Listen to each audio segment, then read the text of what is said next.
Good morning class. Today's explanation is based on lesson 11 My Father Travels.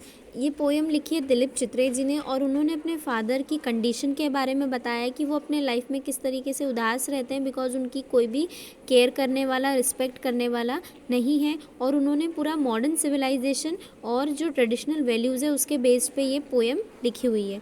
Suburb slide past his unseeing eyes. What is implied by unseeing eyes in this line? इस poem में उन्होंने बताया है कि जब उनके father travel करके late nights train में आते हैं तब वो बाहर कितना भी लाइटनिंग होती है या कुछ भी अच्छे से डेकोरेशन होता है उसको नहीं देखते हैं बिकॉज वो थक चुके हैं, है ना। और वो बहुत ज़्यादा स्लीपी फील करते हैं और अपसेट रहते हैं। It implies that the father is deeply in thoughts unaware of what is passing by. और वो अपने थॉट्स में कंटेम्पलेशन में खोए हुए रहते हैं, ठीक है।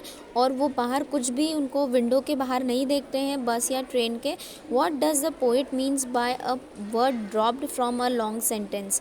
और इस लाइन का मतलब क्या है पोएम में? A word dropped from a long sentence. The poet means that now the poet is not the part of the train, he is detach from it. इस लाइन का मतलब ये है कि ट्रेन में जब उनके फादर यात्रा कर रहे थे, बहुत बड़ी ट्रेन है पैसेंजर से भरी हुई, लेकिन वो अगर स्टेशन पर उतर जाएंगे तो उस ट्रेन को कोई फ़र्क नहीं पड़ेगा। जिस तरीके से एक लंबे सेंटेंस में से अगर कुछ वर्ड्स निकल भी जाएंगे, ड्रॉप अप हो जाएंगे, तो उस सेंटेंस को कोई फ़र्क नहीं पड़ेगा। और इसीलिए उनके फादर की जो फैमिली में कोई केयर नहीं करता है, उनका होना या ना होना क्या है, बराबर है। What does the father contemplate on in the toilet? और फादर अपने टॉयलेट में बैठ कर क्या सोचते हैं? The father contemplates over the degradation of traditional value and the human relationship in the toilet. और वो ऑफिस से आने के बाद वॉशरूम में बैठ कर यही सोचते हैं कि किस तरीके से पहले के एंसेस्टर्स को रिस्पेक्ट और केयर मिलती थी, सब उनकी परवाह करते थे, उनकी फीलिंग्स के बारे में फीलिंग्स शेयर करते थे। लेकिन अब जो है ह्यूमन रिलेशनशिप, जो इंसानियत है वो खो चुकी है, कोई भी एक दूसरे के बारे में नहीं सोचता है, ठीक है। What does the father dream of in sleep? और वो सपने में किस चीज़ के बारे में सोचते हैं?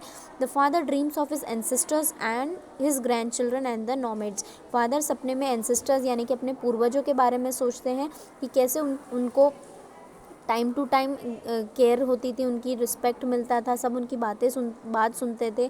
लेकिन उनके जो ग्रैंड चिल्ड्रन आएंगे तब तक तो ये चीज़ और भी ज़्यादा बदल जाएगी, कोई भी किसी के बारे में नहीं सोचेगा, यानी कि घर में भी कोई एक दूसरे की परवाह नहीं करेगा। और नॉमेड्स मतलब जब लोग आदि मानव थे, उनके पास में कोई भी फैसिलिटीज़ अवेलेबल नहीं थी, लेकिन वो फिर भी साथ में रहते थे, ग्रुप में रहते थे, एक दूसरे के बारे में सोचते थे।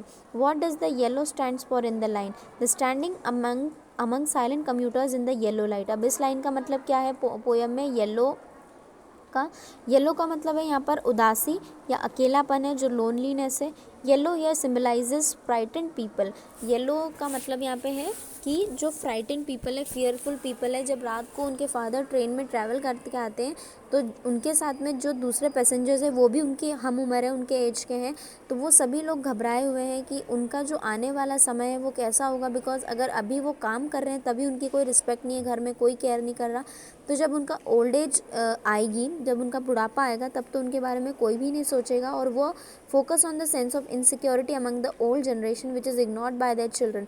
और उनके चिल्ड्रन के द्वारा ही वो क्या है, इग्नोर किए जा रहे हैं, सेक्लूडेड हैं, है ना। उनके फैमिली में से वो क्या है, एक्सक्लूडेड है। There is nobody to share the joys and sorrow of the old. और उनके जो खुशियों के बारे में, उनके दुख के बारे में कोई भी शेयर नहीं करता है। They are alone in their life journey. और वो अपने जीवन की यात्रा में अकेले हैं। सिक्लूडेड एंड डिटैच यानी कि सेपरेटेड हैं और उनसे कोई भी किसी को अटैचमेंट नहीं है। Hence they are afraid of their life. और इसीलिए वो अपनी लाइफ से क्या है, डरे हुए हैं, बची हुई उम्र से। Why does the father tremble at the sink? अब जब फादर टॉयलेट से बाहर निकलते हैं तो वो सिंक, जो वॉश बेसिन है, वहाँ पर ट्रैम्बल यानी कि कांपते क्यों हैं?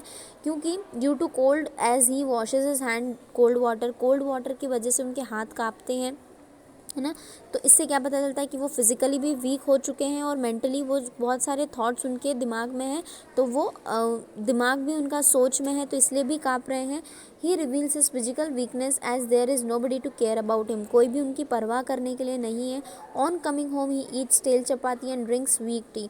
घर आने पर वो एक दिन पहले का खाना खाते हैं और पानी वाली चाय, वीक टी पीते हैं। He is ignored by his children as detach of all human relationship.